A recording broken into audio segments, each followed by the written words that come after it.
Hello, কি খবর সবার? আমাদের খবর বেশ ভালো। নতুন একটা ভিডিওতে সবাইকে জানাই স্বাগত। এই বছর প্রথমবার কোয়ার্টারে বিশ্বকর্মা পুজো হচ্ছে মূর্তিতে। বিশ্বকর্মা পুজো হতো প্রত্যেক বাড়ি, যবে থেকে গাড়ি এসেছে, কিন্তু মূর্তিতে হতো না, গাড়ি পুজো হতো।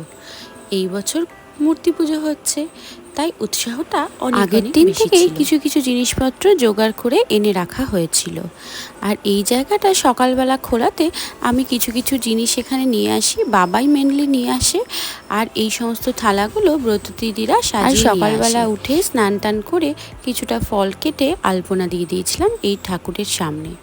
আলপনা দিতে আমার বেশ ভালো লাগে। যখন সরস্বতী পুজোও হয় তখন আমি চাই গোটা বারান্দাটা জুড়ে আলপনা দিতে, কিন্তু রিসেন্টলি কয়েক বছর সময়ের অভাবে সেটা হয়ে ওঠে না। আর বাবা এই যে গাড়িগুলোকে ফুলের মালা পরিয়ে দিচ্ছে। গাড়িগুলো ধুয়ে রাখাই হয়েছিল আগের দিন থেকে, আর এখন বাবা এগুলোকে সাজিয়ে দিচ্ছে। দেবাশিসের গাড়িও যেহেতু কাটোয়াতেই থাকে, তাই দেবাশিসের গাড়িটাকেও সুন্দরভাবে সাজিয়ে দেওয়া হলো। সকালবেলা ঘুম থেকে উঠতে না উঠতেই রাইনকে জামা কাপড় পরিয়ে সাজগোজ করিয়ে নিয়ে চলে আসা হয়েছিল। আর রাইন ও সাহেবকে দেখে ভারী মজা পেয়েছিল। কয়েকদিন সাহেব ছিল না, রাইন তো একদিন রাত্রিবেলা প্রচণ্ড কান্নাকাটি করলো যে সাহেব দাদার কাছে যাবে। যাই হোক, সাহেবকে এখন দেখতে পেয়ে রাইন ভারী মজা পেয়েছে। আর রাইন আর সাহেবকে যখন কোয়ার্টারে আমি একসাথে দেখি তখন আমি বারবার ফিরে যাই আমার সেই পুরনো স্মৃতিতে। সাহেবের গাড়ি সাজানো হয়ে গেছে, তাই রাইনও নিজের গাড়ি সাজাচ্ছে। ও নিজে হাতে মালাগুলোকে পরানোর চেষ্টা করছিল, আর তাই আমরা ও যেভাবে পেরেছে সেভাবেই রেখে দিয়েছি, আর কোনো রকম চেঞ্জ করিনি। নিজে হাতে সাজিয়েছে বলে কথা। এখানে মোটামুটি সব গাড়িগুলোতেই সাজানো হয়ে গেল। ভাইও আগের দিন ওর গাড়িটা কলকাতা থেকে নিয়ে চলে এসেছিল গাড়ি পুজো করবে বলে। আমার স্কুটিটা আমি আনতে পারিনি আন্দুলবেরিয়ার থেকে। আমার কোমরের অবস্থা খুব একটা ভালো না, আর রাস্তাঘাটও খুব খারাপ, তাই সেই গাড়িটা নিয়ে আসতে পারিনি। তবে তার জন্য আফসোস নেই, কারণ আমার এক স্টুডেন্ট নিজের উদ্যোগে গ্যারেজ থেকে সেই গাড়ি নিয়ে গিয়ে পুজোর ব্যবস্থা করছে। সত্যি এত ভালোবাসায় আমি আপ্লুত। কিছুক্ষণের মধ্যেই পুরোহিত মশাই চলে এসেছিলেন, আর আমাদের পুজো শুরু হয়ে গেছিল।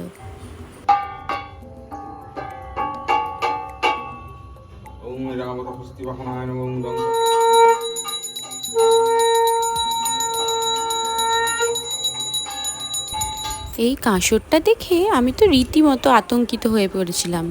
আমি জানি এই কাঁসরটার প্রতি রায়নের খুব ঝোঁক, আর সেটা নিয়ে আমি এই আতঙ্কেই ছিলাম যে দুজনে মারামারি না শুরু করে দেয়।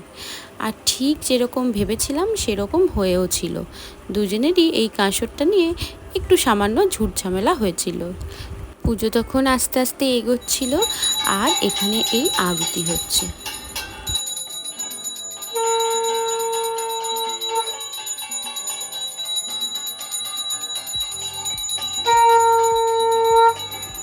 যে কোনো পুজোর এই পার্টটা আমার ভীষণ ভালো লাগে।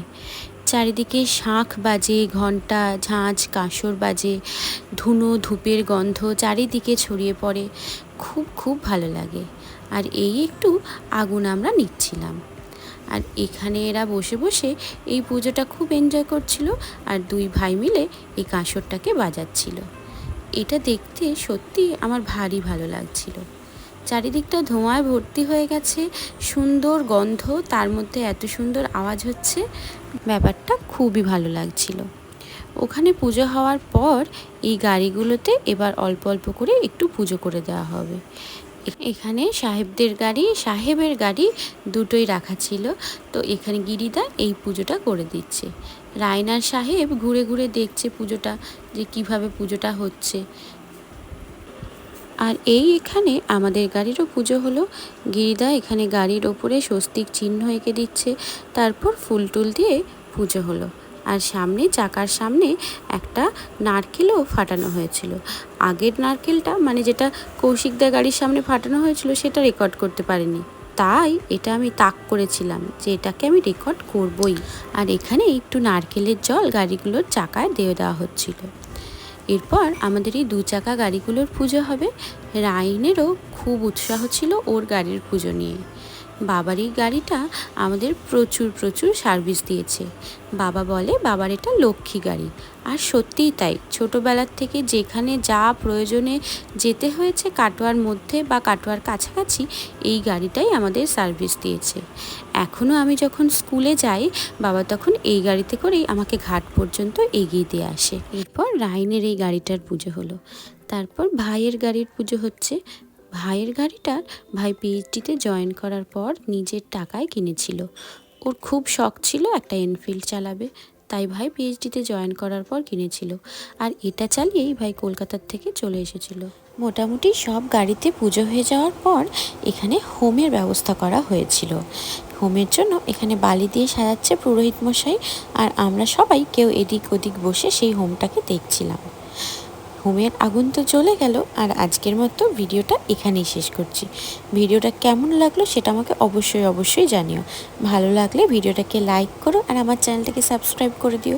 সুস্থ থেকো, ভালো থেকো, টেক কেয়ার, বাই।